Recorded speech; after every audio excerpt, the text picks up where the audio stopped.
Welcome students. तो आज हम लोग देखने जा रहे हैं क्या, फ्रिक्शन। फ्रिक्शन फ्रिक्शन क्या है? देखिए, जब भी किसी एक सरफेस के ऊपर दूसरे किसी ऑब्जेक्ट को हम स्लाइड करते हैं या स्लाइड करने की कोशिश करते हैं, होगा क्या? होगा ये कि आपका इस ऑब्जेक्ट को मान लीजिए खींच रहे हैं, ठीक है। फेनोमेना क्या आएगा? छोटा फोर्स अगर हम लगाते हैं, पूरी बात को हम लोग पूरी फेनोमेना को हम समझने की कोशिश करें। ये अप्लाइड फोर्स है। हल्का सा फोर्स लगाते हैं तो हम देखेंगे क्या कि ये जो है सो मूव नहीं करेगा। तो अगर भारी ऑब्जेक्ट है तो बहुत हल्का होगा तो तुरंत मूव कर जाएगा, लेकिन अगर थोड़ा भारी है तो मूव नहीं करेगा। जैसे जैसे बढ़ाएंगे देखेंगे कि ये जो है सो फिर भी नहीं मूव कर रहा है, लेकिन एक लिमिट के बाद जैसे ही क्रॉस करेंगे तो ये मूव करना चालू करेगा, करेक्ट। और जैसे ही हम उसको फोर्स को हटा देंगे तुरंत वो क्या होगा, वहाँ रुक भी जाएगा, ठीक है। अगर हम बहुत ज़्यादा स्पीड में उसको नहीं खींच रहे हो तो क्या फेनोमेना देखने को मिलता है? स्टार्टिंग क्या होता है? देखने वाली चीज़ क्या होती है? देखने वाली चीज़ होती है कि इसमें हमने फोर्स लगाया, कोई इसको रोक तो रहा नहीं था, न ऊपर ले जा रहे हैं नीचे ले जा रहे हैं, ग्रेविटेशनल फोर्स के अगेंस्ट में तो कुछ काम कर नहीं रहा है। फिर इसको रोक कौन रहा है? तो जो सरफेस इन कांटेक्ट है, वो सरफेस इन कांटेक्ट के बीच में रिलेटिव मोशन को अपोज करने वाला एक फोर्स काम कर रहा है। रिलेटिव मोशन को अपोज करने वाला एक फोर्स काम कर रहा है। उस फोर्स को अपन लोग क्या कहते हैं? फोर्स ऑफ फ्रिक्शन कहते हैं, correct. When an object is trying to slide और sliding over in another surface, an opposing force acts between the surface in contact. An opposing force acts between the surface in contact. This force is called force of friction and the phenomena is known as friction. Correct? तो definition हम जो बोल रहे हैं उसी से समझ लीजिए कि force of friction is the opposing force of two objects sliding over each other. Force of friction is the force existing between surface in contact when an object is sliding or trying to slide over another object. यदि एक सतह एक वस्तु दूसरे वस्तु के ऊपर खिसक रहा हो या खिसकने की कोशिश कर रहा हो तो संपर्क सतह के बीच में काम करने वाला बल घर्षण बल कहलाता है। और इसकी बड़ा ही इंपॉर्टेंस, हम लोग जो दैनिक जीवन में चलते हैं, आगे की तरफ मूव करते हैं या कुछ भी होता है, उसमें फोर्स ऑफ फ्रिक्शन का बड़ा ही इंपॉर्टेंट रोल है। अगर ये न हो, फोर्स ऑफ फ्रिक्शन मान लीजिए न हो, तो फोर्स ऑफ फ्रिक्शन अगर सरफेस और हमारे पैर के बीच में न हो तो ऐसे सिचुएशन में होगा कि हम आगे की तरफ चल ही नहीं सकते। तो force of friction is the essential devil. ये है तो गड़बड़, लेकिन बहुत ही आवश्यक है ना। है दुश्मन लेकिन बहुत काम का दुश्मन है ये। क्या फ्रिक्शन के कारण कोई चीज़ घिस जाता है, कोई चीज़ माने क्या होता है कि एक जगह से दूसरी जगह पर घिसट करके किसी चीज़ को ले जाने में हमको क्या होता है, तकलीफ होती है। लेकिन अगर ये ना हो तो भी बहुत सारी समस्या आने लगेगी, है ना। किसी चीज़ को उठाना, किसी चीज़ को होल्ड करना, किसी वस्तु इसको हम होल्ड कर रहे हैं, ऐसा पकड़े हुए हैं तो क्यों रुका हुआ है भाई? तो हमारे इसके सरफेस और इसके सरफेस के बीच में जो फोर्स ऑफ फ्रिक्शन है उसी कारण ये रुका हुआ है, अदरवाइज ये गिर जाता है। अगर इसी के ऊपर तेल लगा दिया जाए, इसी के ऊपर तेल लगा दिया, इसको पकड़ेंगे सटाक दे, क्या होगा? नीचे की तरफ चला जाएगा। क्यों चला जाएगा? क्योंकि फोर्स ऑफ फ्रिक्शन बीच में से हट जाएगा। तो होल्ड करने में, मूव करने में ये फोर्स ऑफ फ्रिक्शन क्या होता है? बहुत ही ज़्यादा कामयाब होता है। तो पहला आता है हमारा स्टैटिक फ्रिक्शन। स्टैटिक फ्रिक्शन क्या है? अब बात को समझिए। हमने जैसा कि बताया कि अब हमने फोर्स अप्लाई किया, इसके जैसे ही फोर्स अप्लाई किया एक फोर्स जनरेट हो गया। वो कौन सा फोर्स? वो फोर्स ऑफ फ्रिक्शन है ना। फोर्स ऑफ फ्रिक्शन जनरेट हो गया। जब तक ये मोशन में नहीं है, जब तक ये इम्पेंडिंग मोशन है, एफ ए और एफ एस दोनों क्या होंगे? सेम होंगे। जितना आप फोर्स अप्लाई कर रहे हैं उसको काउंटर बैलेंस कर दे रहा है फोर्स ऑफ फ्रिक्शन। जैसे मान लीजिए किसी ऑब्जेक्ट, कोई ऑब्जेक्ट है, इसको हम क्या कर रहे हैं? खिसकाने की कोशिश कर रहे हैं, छोटा सा फोर्स लगा रहे हैं, ये नहीं जा रहा है ना। तो बढ़ाते जा रहे हैं। तो जैसे जैसे बढ़ाते चले जाएंगे वैसे वैसे ये फोर्स ऑफ फ्रिक्शन भी क्या होगा? जरा से एक ग्राफ की मदद से समझिए, है ना। ये अप्लाइड फोर्स है, ये फोर्स ऑफ फ्रिक्शन है। आप बढ़ाते जाएंगे, जैसे जैसे अप्लाइड फोर्स को बढ़ाएंगे वैसे वैसे फोर्स ऑफ फ्रिक्शन भी क्या होगा, बढ़ता ही चला जाएगा कि गिवन पेयर ऑफ सरफेस के लिए, है ना, बढ़ता चला जाएगा। तो ये चीज़ जो होगा हमारा क्या होगा, फोर्स ऑफ फ्रिक्शन होगा, स्टैटिक फ्रिक्शन। स्टैटिक फ्रिक्शन क्या, opposes impending motion, impending motion को अपोज करता है, वो opposes impending motion is called static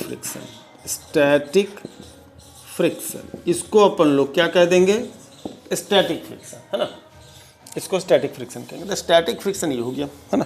अब इसकी एक प्रॉपर्टी अब हम लोग देखें, चलिए होगा क्या हम लोग अप्लाइड फोर्स को बढ़ाते चले जाएंगे, ये चीज़ जो है सो बढ़ाते चले जाएंगे, तो भैया ये सरफेस इन कांटेक्ट की एक लिमिट होगी, जिस लिमिट के बाद जो अप्लाइड फोर्स जैसे ही बढ़ाएंगे वो क्या होगा,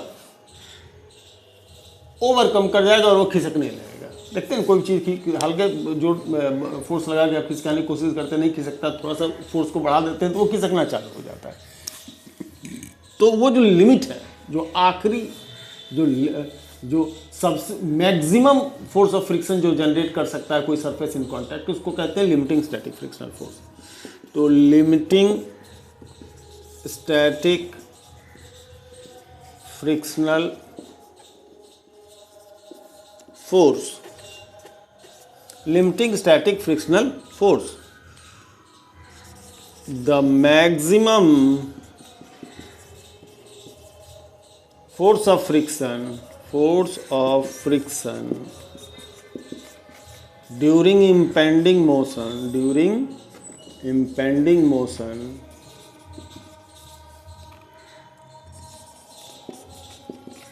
a surface in contact can generate, a surface in contact can generate is called limiting static friction,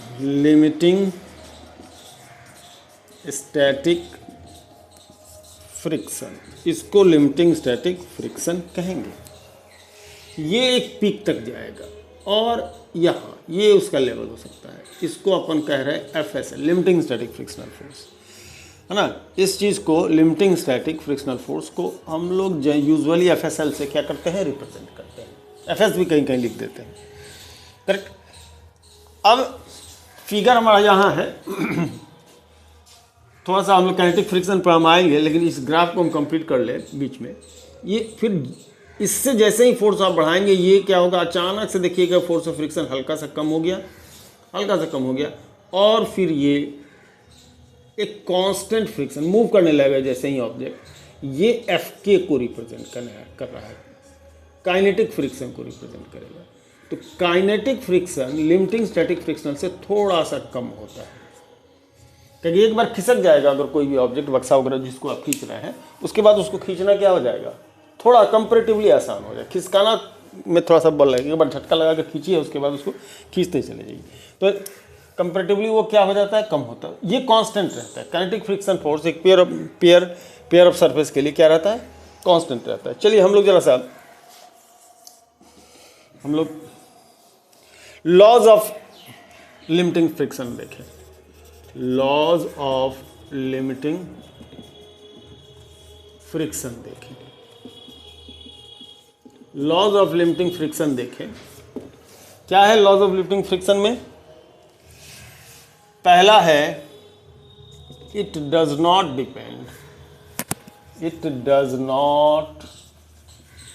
depends on the area of surface in contact.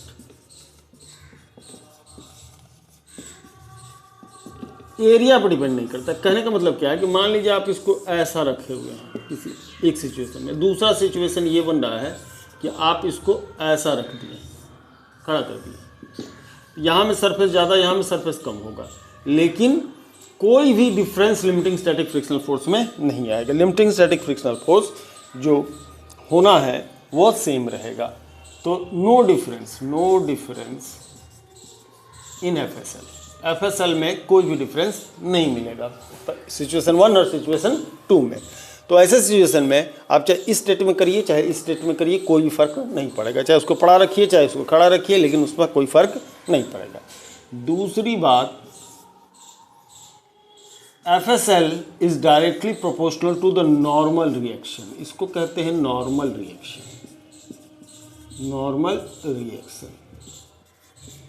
Provided by the surface in contact, ये इसके proportional होता है।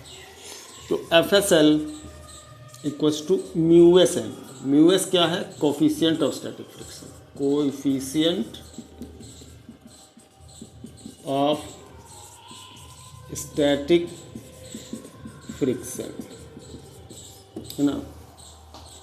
Coefficient of static friction क्या कहते हैं? μS को हम लोग कहते हैं। तो μS is taken as coefficient of static friction. वो अलग अलग सरफेस जो डिपेंड करेगा, अलग अलग सरफेस है तो अलग अलग सरफेस है, पेयर ऑफ सरफेस है तो अलग अलग क्या होगा, अलग अलग ऑब्जेक्ट है, सरफेस तो एक ही होगा कॉन्टैक्ट, है ना। तो उसके किस पर, नेचर पर, है ना। तो ये कहानी हमारी बनती है। अब जरा नॉर्मल रिएक्शन पर हम लोग थोड़ी सी चर्चा कर लें।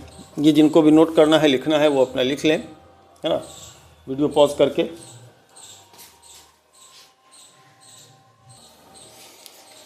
तो जरा ये नॉर्मल रिएक्शन को हम लोग समझने की कोशिश करेंगे। दो सिचुएशन हो सकता है। अगर हॉरिजॉन्टल सरफेस के ऊपर आपने किसी ब्लॉक को रखा है तो इसका वेट जो होगा नॉर्मली नीचे की तरफ काम करा होगा, जो mg होगा। तो ये जो नॉर्मल रिएक्शन है n स्टैटिक स्टेशनरी स्टेट में है, तो n की वैल्यू सीधे सीधे w यानी mg के बराबर होगा। लेकिन वहीं अगर किसी इंक्लाइन के ऊपर ये रखा हुआ हो, बहुत सारा न्यूमेरिकल हम इंक्लाइन पर लगा चुके हैं।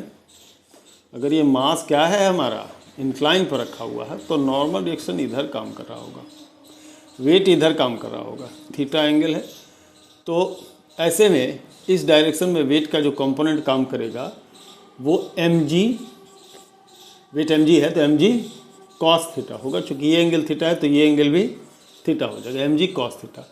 नॉर्मल रिएक्शन ये होगा, mg cos theta is action, तो normal reaction mg cos theta. इस सिचुएशन में n की वैल्यू क्या होगी, mg cos थीटा होगा। नॉर्मल रिएक्शन ये होगा, है ना, नॉर्मल रिएक्शन ये होगा। तो ऐसे सिचुएशन में हमारा नॉर्मल रिएक्शन की वैल्यू क्या होगी, माने डिफर कर जाती है इंक्लाइन पर। मतलब हॉरिजॉन्टल सरफेस के लिए जो कहानी बनेगी वही कहानी नॉर्मल रिएक्शन के इसमें नहीं बनेगा। हाँ, फोर्स ऑफ ये कोफिशिएंट ऑफ स्टैटिक फ्रिक्शन जो है वही रह जाएगा, कोफिशिएंट ऑफ स्टैटिक फ्रिक्शन जो है वो क्या है, वही रह जाएगा, ठीक है ना। चलिए अब आगे बढ़ें। फ्रिक्शन की और कुछ property, reason, cause of friction क्या होता है। पहला कॉज ऑफ फ्रिक्शन हम लोग देख ले जरा। Cause of friction, cause of friction होता है पहला intermolecular attraction, intermolecular, intra not inter, नहीं इंटर सही, intermolecular force of attraction, force of attraction. मतलब आपने जो दो सरफेस रखा है इनके बीच में इसके मॉलिक्यूल्स और इसके मॉलिक्यूल्स और ये जो सरफेस है इसके मॉलिक्यूल्स, इन दोनों मॉलिक्यूल्स के बीच में जो फोर्स ऑफ अट्रैक्शन है ये रीजन हो जाता है। दूसरा हो जाता है, यूजुअली हम किसी भी सरफेस को नेकेड आई से देखते हैं तो होता क्या है कि वो हमको स्मूथ दिखता है, लेकिन ऐसा होता नहीं है। आप इस हमारी दीवार है, इस पर आप रखिए, रुखड़ा हल्का सा हाथ चलाइए और इस पर चलाइए, फ़र्क है यहाँ से और यहाँ पर फ़र्क है। ये रुखड़ा है, इसमें ऐसे बम्स एंड डिप्स बने हुए हैं, है ना।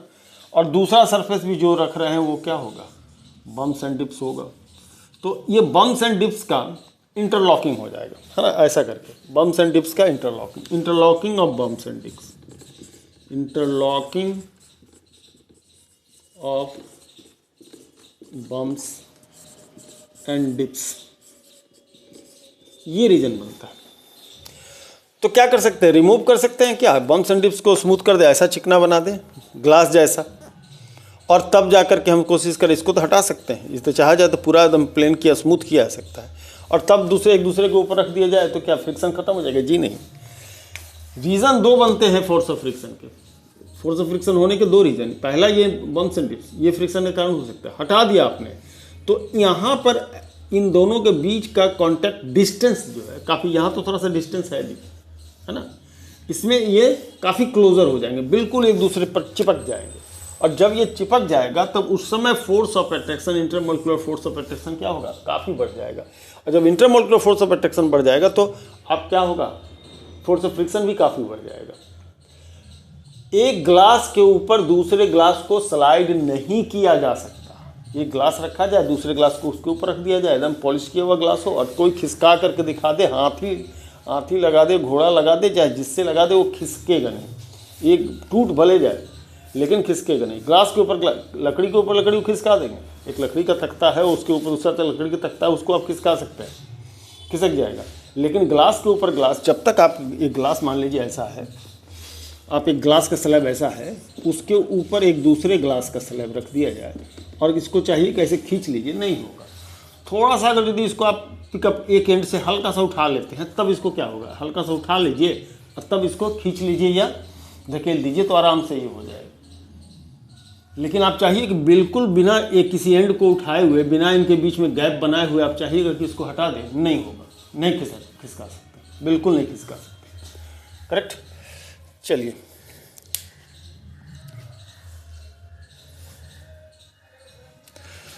तो चलिए नेक्स्ट हम लोग देखने जा रहे हैं क्या? Angle of friction. ठीक है, हमने बनाया, मान लीजिए कोई एक ब्लॉक है ना, कोई एक ब्लॉक है, ब्लॉक किसी सरफेस के ऊपर रखा हुआ है, आप कोई फोर्स अप्लाई करते हैं, उसमें फोर्स ऑफ फ्रिक्शन क्या होगा? डेवलप करेगा। नॉर्मल एक्शन इधर है, नॉर्मल एक्शन ऊपर की तरफ काम करेगा, तो फोर्स ऑफ फ्रिक्शन को लिया जाए, नॉर्मल एक्शन को लिया जाए। ठीक है, इन दोनों का force of friction vector and normal action vector, इन दोनों का रिजल्टेंट लिया जाए, ये बन जाएगा आपका इसका रिजल्टेंट। अब ये जो resultant vector of normal reaction and force of friction के बीच का जो एंगल थीटा होगा, यही theta angle, the angle between force, resultant of force of friction, resultant of force of friction Fs and N to the N, Fs और N का जो resultant बनेगा वो N के साथ जितना एंगल बनाएगा, to the N is called angle of friction. Angle of friction उसको हम लोग क्या कहेंगे? तो ऐसे सिचुएशन में आप जरा फिगर से देख सकते हैं, Fs upon N is tan theta, Fs upon N is your tan theta. तो tan theta Fs equal to mu S N, अभी हम लोगों ने देखा है, Fs की value mu S N upon N होगा, N कैंसिल हो जाएगा, तो mu S equal to tan theta होगा। मतलब अगर एंगल ऑफ फ्रिक्शन पता हो तो कोफिशिएंट ऑफ फ्रिक्शन हम लोग क्या कर सकते हैं? बता सकते हैं। उसको निकालने का ये तरीका हो गया। अब एक टर्म आएगा आपका angle of repose. Angle of repose ये इंक्लाइन पर चलेगा, इसकी बात होगी इंक्लाइन के ऊपर। एक इंक्लाइन है, इसमें थीटा है, और ये इसके एंगल को हम लोग क्या कर सकते हैं? बदल सकते हैं। इसके एंगल को हम लोग बदल सकते हैं। इसका वेट mg नीचे की तरफ काम करेगा, mg cos थीटा इधर काम करेगा, normal reaction mg cos theta होगा, हॉरिजॉन्टल डायरेक्शन में एक फोर्स लग रहा होगा जो कि कितना होगा? mg sin थीटा होगा, और इसका फोर्स ऑफ फ्रिक्शन ऊपर की तरफ काम कर रहा होगा Fs। Correct? If the incline is in the state of optimum equilibrium, ये स्टेट ऑफ ऑप्टिमम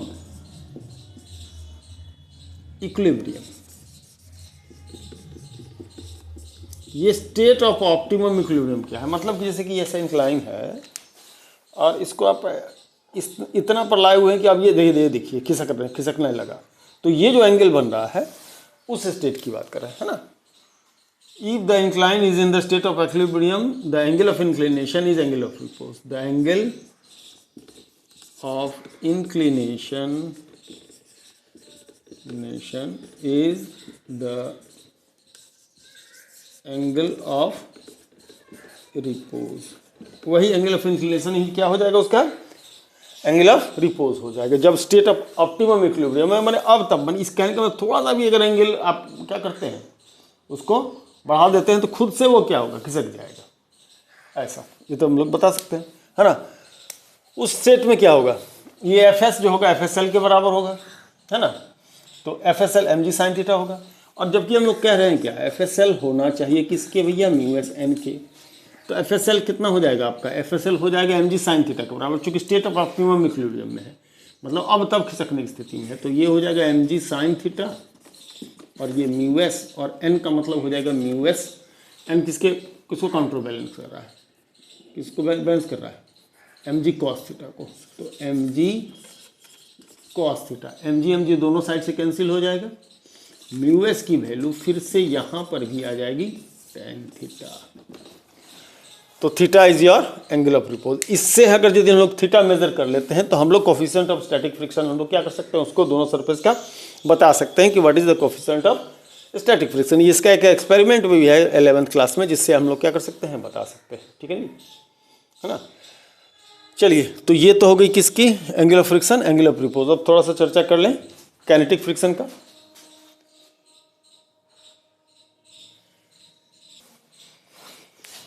तो काइनेटिक फ्रिक्शन में जब कोई ऑब्जेक्ट क्या हो रहा है, किसी इसके ऊपर क्या हो रहा है, मूव कर रहा है, सब किसी सर्टेन वेलोसिटी से या कुछ भी जब मूव कर रहा हो, उस समय जो इनके बीच में फोर्स कर रहा होगा, किसी सर्टेन वेलोसिटी से कोई न कोई वेलोसिटी होगी, जो फ्रिक्शन लगेगा उसको काइनेटिक फ्रिक्शन करेगा। ये कांस्टेंट होता है, इसमें वेरिएशन नहीं होती, इसमें वेरिएशन नहीं होती है, माने for given pair of surface in contact. तो ऐसे सिचुएशन में इसके जो रूल है, पहला ये है not depends on area in contact, इसका भी वही है, not depends on area of contact, area in contact, area of, पता नहीं, हम लोग अंग्रेजी वाले नहीं हैं भैया। दूसरा, जो काइनेटिक फ्रिक्शन होगा वो प्रोपोर्शनल होगा नॉर्मल रिएक्शन के, इंक्लाइन है तो इंक्लाइन, और यदि ये है तो ये, अब इंक्लाइन होगा तो एम जी कॉस थीटा होगा, अगर हॉरिजेंटल होगा तो एम जी हो जाएगा। तो एफ के इक्वल्स टू म्यू के एन, म्यू के एन के बराबर होगा। ठीक है जी, है ना। ये बात हो गई किसकी, हमारी काइनेटिक फ्रिक्शन की, है ना।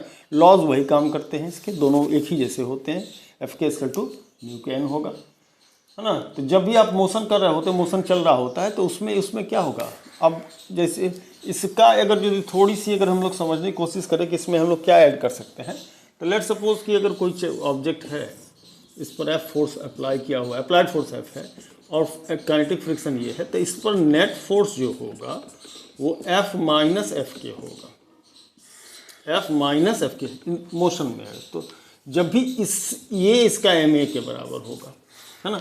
तो जब भी हम लोग फ्रिक्शन वाले सरफेस पर की बात कर रहे होंगे तो नेट फोर्स एक्टिंग जो होगा एफ माइनस एफ के लिया जाएगा, applied force minus force of friction, kinetic friction, equal to हो जाएगा हमारा एम ए के बराबर।